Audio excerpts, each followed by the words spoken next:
अस्सलाम वालेकुम दोस्तों, ਅਸੀਂ ਅੱਜ ਜਾ ਰਹੇ ਨੇ ਚੋਆ ਸੈਦਨ ਸ਼ਾਹ। ਇਤਵਾਰ ਦਾ ਦਿਨ ਨੇ ਤੇ 12 ਅਪ੍ਰੈਲ 2026।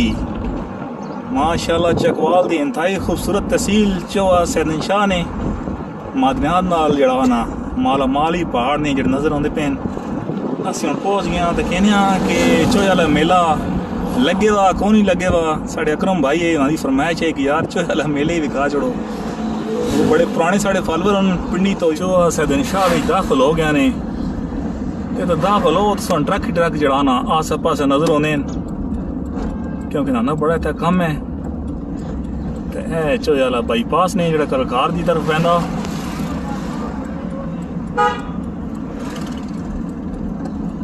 इतों सजा तो असा ही रोड अगर सीधा चोआ शहर में लगा वैसी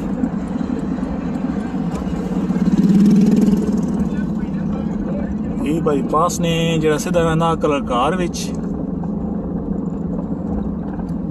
ਤਾਂ ਦੋਸਤੋ ਅਸੀਂ ਹੁਣ ਪਹੁੰਚ ਗਏ ਨੇ ਚੋਏ ਵਾਲੇ ਮੇਲੇ ਤੇ ਮੇਲਾ ਤੋਂ ਸ਼ੁਰੂ ਹੋ ਰਿਹਾ ਨੇ ਤੇ ਮੇਰੇ ਨਾਲ ਛੋਟਾ ਭਾਂਜਾ ਨੇ ਜ਼ਿਸ਼ਾਨੁਲ ਹਸਨ। ਤੇ ਇਹ ਮੇਲਾ ਤੋਂ ਸ਼ੁਰੂ ਹੋ ਰਿਹਾ ਨੇ ਤੱਕ ਸਟਾਲ ਲੱਗੇ ਹੋਏ ਹਨ ਜਲੇਬੀ ਦੇ ਭਾਈਓ ਰੇ ਪੂਰੀਆਂ ਕਰ ਰਹੇ ਹਨ। ਵਾਹ ਜੀ ਤਾਂ ਵਾਹ ਕੀ ਬਾਤ ਹੈ। ਅੱਜ ਇਤਵਾਰ ਦਾ ਦਿਨ ਨੇ 12 ਅਪ੍ਰੈਲ 2026। ਬੱਚਿਆਂ ਦਾ ਹੀ ਮੇਲਾ ਹੁੰਦਾ, ਬੱਚਿਆਂ ਦੀ ਰੌਣਕ ਹੁੰਦੀ ਹੈ। ਮੇਲੇ ਹੁਣ ਘੱਟ ਹੁੰਦੇ ਪੈਂਦੇ ਨੇ। ਐ ਤਾਂ ਜਵਾਨ ਕਿਨੂਆਂ ਨੇ ਯੂਜ਼ ਲਾਇਆ ਵਾ ਐ ਤੱਕ ਮਾਸਕ ਲੱਗੇ ਪਏ ਨੇ ਬੱਚਿਆਂ ਦੇ। ਇਸ ਸਾਈਡ ਤਾਂ ਬੱਚੇ ਖਰੀਦਾਰੀ ਵੀ ਕਰ ਰਹੇ ਨੇ। पता नहीं इतने शोर में मनी आवाज़ भी सुना भी है कौन नहीं।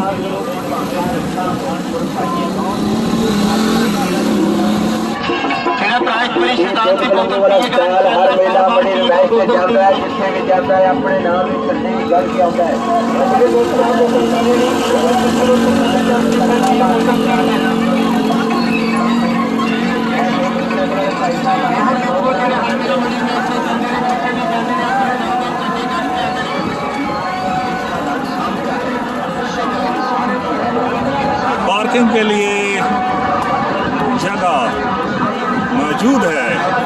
तो यह मेले दियां रौनकां ने चोयाले दियां बड़े पुरफिजा मकाम ने।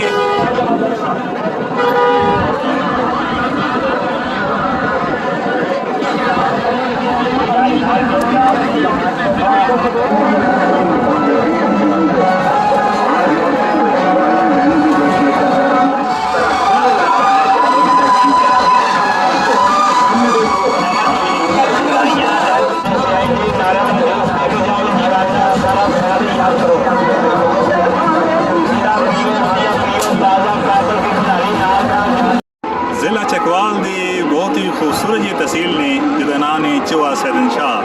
तो यही लगे हुए थे चोए वाला मेला। तुम देख सकते हो झूले लगे हुए, मौत का कुआं लगे हुआ। बच्चों की रौनक होती है।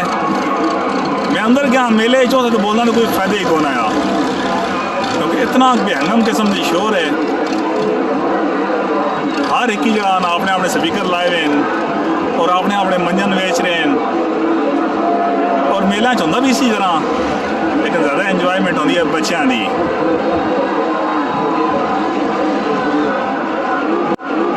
बच्चे खूबसूरत जी वादी सो नज़र आ रही है। इस साइड से चोआ सैदन शाह शहर ने बाईपास जा रहे हैं जो कल हार दर वह पिया। और वो उत्तर तुम देखो ट्रक लै रहा उतो पहाड़ी तो। जिला चकवाल की बहुत ही खूबसूरत जी तहसील ने जिसका नाम है चोआ सैदन शाह। तो यही लगे हुए थे चोए वाला मेला। तुम देख सकते हो झूले लगे हुए, मौत का कुआं लगे हुआ। बच्चों की रौनक होती है। मैं अंदर गया मेले चो तो बोलना तो कोई फायदा ही कौन आया क्योंकि इतना बेहंगम किस्म की शोर है। हर एक ही जगह अपने अपने स्पीकर लाए हुए हैं और अपने अपने मंजन बेच रहे हैं। और मेला होंदा भी इसी तरह लेकिन ज़्यादा इंजॉयमेंट होती है बच्चों की।